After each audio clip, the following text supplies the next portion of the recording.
Frog and Toad Are Friends by Arnold Lobel. Illustrated by Arnold Lobel. A swim. Toad and Frog went down to the river. "What a day for a swim," said Frog. "Yes," said Toad. "I will go behind these rocks and put on my bathing suit." "I don't wear a bathing suit," said Frog. "Well, I do," said Toad. "After I put on my bathing suit, you must not look at me until I get into the water." "Why not?" asked Frog. "Because I look funny in my bathing suit. That is why," said Toad. Frog closed his eyes when Toad came out from behind the rocks. Toad was wearing his bathing suit. "Don't peek," he said. Frog and Toad jumped into the water. They swam all afternoon. Frog swam fast and made big splashes. Toad swam slowly and made smaller splashes. A turtle came along the riverbank. "Frog, tell that turtle to go away," said Toad. "I do not want him to see me in my bathing suit when I come out of the river." Frog swam over to the turtle. "Turtle," said Frog, "you will have to go away." "Why should I?" asked the turtle. "Because Toad thinks that he looks funny in his bathing suit, and he does not want you to see him," said Frog. Some lizards were sitting nearby. "Does Toad really look funny in his bathing suit?" they asked. A snake crawled out of the grass. "If Toad looks funny in his bathing suit," said the snake, "then I, for one, want to see him." "We want to see him too," said two dragonflies. "Me too," said a field mouse. "I have not seen anything funny in a long time." Frog swam back to Toad. "I am sorry, Toad," he said. "Everyone wants to see how you will look." "Then I will stay right here until they go away," said Toad. The turtle and the lizards and the snake and the dragonflies and the field mouse all sat on the river bank. They waited for Toad to come out of the water. "Please," said Frog, "please go away." But no one went away. Toad was getting colder and colder.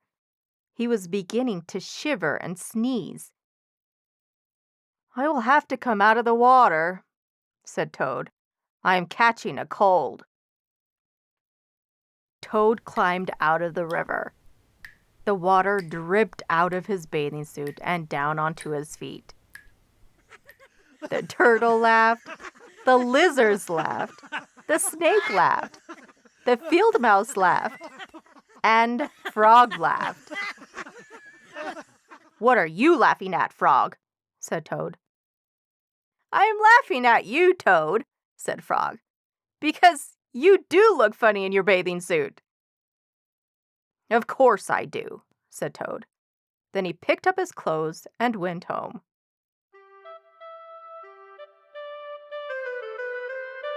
The letter. Toad was sitting on his front porch. Frog came along and said, "What is the matter, Toad? You are looking sad." "Yes," said Toad. "This is my sad time of day. It is the time when I wait for the mail to come. It always makes me very unhappy." "Why is that?" asked Frog. "Because I never get any mail," said Toad. "Not ever?" asked Frog. "No, never," said Toad. "No one has ever sent me a letter. Every day, my mailbox is empty. That is why waiting for the mail is a sad time for me." Frog and Toad sat on the porch, feeling sad together.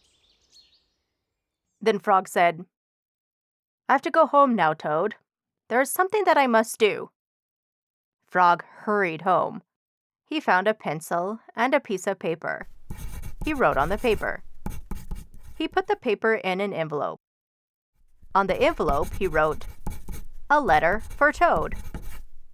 Frog ran out of his house. He saw a snail that he knew. "Snail," said Frog, "please take this letter to Toad's house and put it in his mailbox." "Sure," said the snail. "Right away." Then Frog ran back to Toad's house. Toad was in bed, taking a nap. "Toad," said Frog, "I think you should get up and wait for the mail some more." "No," said Toad. "I am tired of waiting for the mail." Frog looked out of the window at Toad's mailbox. The snail was not there yet. "Toad," said Frog, "you never know when someone may send you a letter." "No, no," said Toad. "I do not think anyone will ever send me a letter." Frog looked out of the window. The snail was not there yet. "But Toad," said Frog, "someone may send you a letter today." "Don't be silly," said Toad. "No one has ever sent me a letter before, and no one will send me a letter today." Frog looked out of the window. The snail was still not there. "Frog, why do you keep looking out of the window?" asked Toad. "Because now I am waiting for the mail," said Frog. "But there will not be any," said Toad. "Oh, yes there will," said Frog, "because I have sent you a letter." "You have?" said Toad. "What did you write in the letter?" Frog said, "I wrote, 'Dear Toad, I am glad that you are my best friend.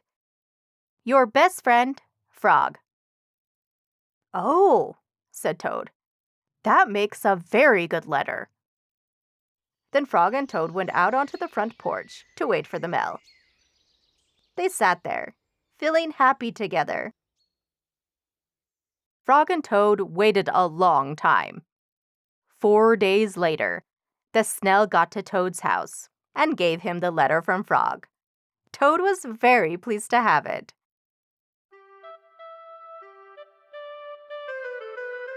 Frog and Toad Together by Arnold Lobel. Illustrated by Arnold Lobel. A list. One morning, Toad sat in bed. "I have many things to do," he said. "I will write them all down on a list so that I can remember them." Toad wrote on a piece of paper, "A list of things to do today." Then he wrote, "Wake up." "I have done that," said Toad, and he crossed out, "Wake up." Then Toad wrote other things on the paper. Eat breakfast, get dressed, go to Frog's house, take walk with Frog, eat lunch, take nap, play games with Frog, eat supper, go to sleep. "There," said Toad. "Now my day is all written down." He got out of bed and had something to eat. Then Toad crossed out, "Eat breakfast." Toad took his clothes out of the wardrobe and put them on. Then he crossed out, "Get dressed." Toad put the list in his pocket. He opened the door and walked out into the morning. Soon Toad was at Frog's front door.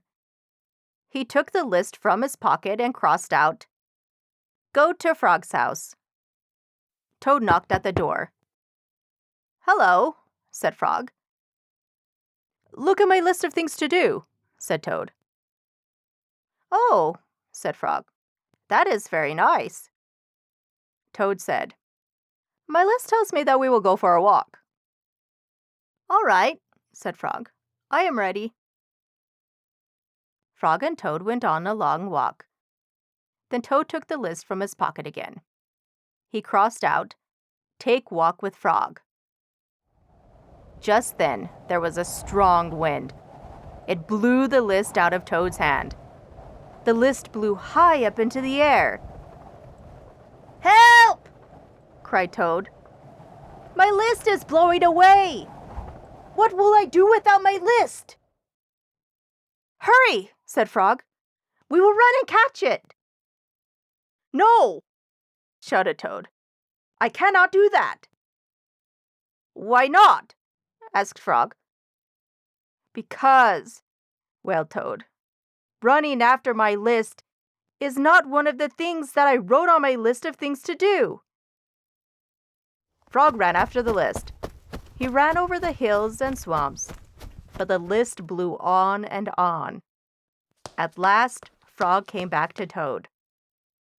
"I am sorry," gasped Frog, "but I could not catch your list." "Blah," said Toad. "I cannot remember any of the things that were on my list of things to do."